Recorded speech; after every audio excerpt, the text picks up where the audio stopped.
Bonjour à tous, fini le tout commerce. La mixité est devenue un passage obligé pour les groupes jadis spécialisés dans le commerce. Alors pourquoi, comment, quels sont les enjeux? On en parle dans cette nouvelle émission Dans le Vif, ici sur le siècle 2019. Bienvenue sur ce plateau pour cette nouvelle émission consacrée à la mixité dans l'industrie immobilière commerciale, avec à mes côtés trois invités. Tout d'abord Antoine Frey, bonjour. Bonjour. Vous êtes président fondateur de Frey et je dois vous féliciter parce que vous avez obtenu une distinction à l'occasion de ce siècle, c'est ça, la personnalité de l'année? C'est la personnalité de l'année, c'est ça. Je vous remercie pour vos félicitations. À votre droite, Stéphane Lett, bonjour. Bonjour. Vous êtes directeur général adjoint des opérations chez Apsys. Bienvenue sur ce plateau. Et enfin, Jean-Claude Bastien, bonjour. Bonjour. Vous êtes directeur général délégué de Nexity Solutions Entreprises. Alors, je vais peut-être commencer par Antoine et Stéphane. Alors, vous travaillez tous les deux pour des acteurs qu'on connaît bien dans le monde du commerce. Vous travaillez aussi sur des projets mixtes. Votre appétit était trop grand pour vous limiter au seul monde du commerce. Qu'est-ce qui explique cette diversité? Peut-être Antoine pour commencer. C'est un mouvement naturel pour des gens comme nous, qu'on pourrait résumer dans une phrase assez simple, c'est du Far West à la ville. On a été des opérateurs périurbains au départ, qui venaient d'un monde où l'urbanisme était quand même pas franchement valorisé, des boîtes en bardage métallique, et puis on s'est mis à faire des retail parks, et puis ensuite des centres commerciaux de plein air, un peu plus urbains, et puis en se rapprochant de la ville, on a pris goût à la ville, et aujourd'hui on est rentré dans la ville parce que c'est toujours autour du commerce que se fabrique la ville. Parfait. Stéphane, est-ce que vous partagez ce même diagnostic? Bien sûr, Apsys a développé un certain nombre d'opérations mixtes par le passé, en commençant depuis 2006 en Pologne avec l'opération de Manufactura, puis en France avec les Rives de l'Orne, à Caen, ou Ruban Bleu, à Saint-Nazaire, et plus récemment Muse à Metz. Ce sont des opérations sur lesquelles on se concentrait sur le retail et on faisait appel à des partenaires pour développer les autres usages. Et aujourd'hui, effectivement, on a pris le virage de prendre la main sur l'ensemble de ces autres usages pour maîtriser l'ensemble du développement de la ville et du projet pour qu'il fasse sens d'un point de vue urbain. Très bien. Jean-Claude Bastien, d'instinct, on n'associe pas forcément Nexity au commerce, au property management commercial. Pourtant, vous y intéressez désormais. Alors, vous faites un peu le chemin inverse. Pourquoi aussi cet intérêt pour ce secteur? Alors, c'est vrai que de manière intuitive, on n'attend pas le numéro 1 de la promotion immobilière sur ce secteur-là.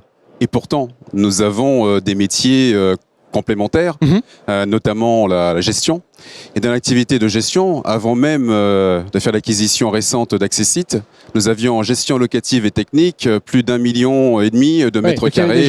Donc on avait un pied en commerce, sans compter que nous vendons tous les ans 20 000 mètres carrés de locaux commerciaux. Donc on connaît le sujet. Mais on avait aussi le besoin d'aller dans ce nouveau territoire parce qu'on avait besoin d'embarquer l'expertise retail pour pouvoir effectivement proposer des projets plus mixtes dans notre offre. Parfait. Alors on va détailler un peu ce mouvement pour chacun, peut-être en commençant par Antoine. Donc je crois que vous avez lancé en mars dernier une nouvelle entité, c'est ça, Citeaser, en charge de projets urbains mixtes, avec notamment un premier projet dans le 13e. Est-ce qu'on peut en dire quelques mots, à la fois sur cette entité et puis sur les projets en cours? En fait, on a créé une start-up dans le giron de Frey qui s'appelle Citeaser, avec deux associés gérants. D'accord. Un qui s'appelle Pascal Alençon, qui vient du monde de la promotion, qui a un véritable ADN de promoteur, et puis Roger Barbary, qui lui a un ADN très très fort sur l'usage. Et on a fabriqué avec eux un véritable laboratoire de fabrique de projets mixtes. On a commencé à répondre à certains concours, en partenariat parfois, et notamment avec nos camarades de Nexity sur le projet Brunzo, dont on a été les heureux lauréats, et puis sur Rennes, où on a remporté un fabuleux projet sur le Palais du Commerce, qui est un des plus beaux bâtiments du centre de Rennes. Très bien. Même question peut-être du côté d'Apsys. Vous avez déjà évoqué peut-être Muse à Metz. Je crois qu'il y a Bordeaux-Saint-Jean aussi, peut-être Solferino. Est-ce qu'on peut dire quelques mots sur ce projet? Deux exemples dans des échelles complètement différentes. Solferino, que nous avons acquis il y a un peu plus d'1 an maintenant, sur lequel on travaille un petit objet en centre de Paris, où on va redonner du cachet, de l'authenticité et inclure de la modernité dans un objet connu de tout le monde. Et puis Bordeaux-Saint-Jean, qui est un objet complètement différent, où là on restructure un quartier de ville complet à la sortie de la gare de Bordeaux, avec plus de 88 000 m², et où là on va chercher, ce que je disais tout à l'heure, à créer un écosystème qui va, au travers de son intelligence collective, donner vie à ce quartier.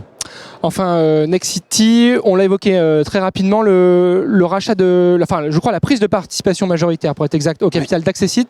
Quel est l'objectif de cette opération Effectivement, on a pris le contrôle d'Accessite récemment, en ce début d'année.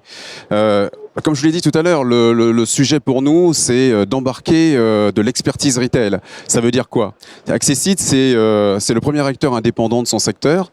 Et ce qui nous a intéressé, c'est pas simplement sa capacité de gestion locative et technique, mais sa capacité à accompagner les actifs commerciaux sur toute la vie de ces actifs, dans le conseil, dans le développement et dans la restructuration. Et aujourd'hui, dans l'univers qu'on connaît un peu compliqué dans le commerce, avoir une telle capacité d'agilité et de proposition était pour nous une évidence. Et donc c'est pour ça que vous avez fait C'est pour ça que vous avez fait cette acquisition. Très bien. Il y aurait plein de sujets à discuter sur ces questions de mixité. Malheureusement, le temps nous est un petit peu compté ici. Sur le siècle, on se retrouvera peut-être dans d'autres occasions et sur d'autres éditions pour en parler. Je voudrais vous remercier tous les trois pour votre venue sur ce plateau. Merci à vous de nous avoir suivis. On se retrouve très vite pour de nouvelles émissions ici depuis le siècle. Bonne journée, à bientôt. Au revoir.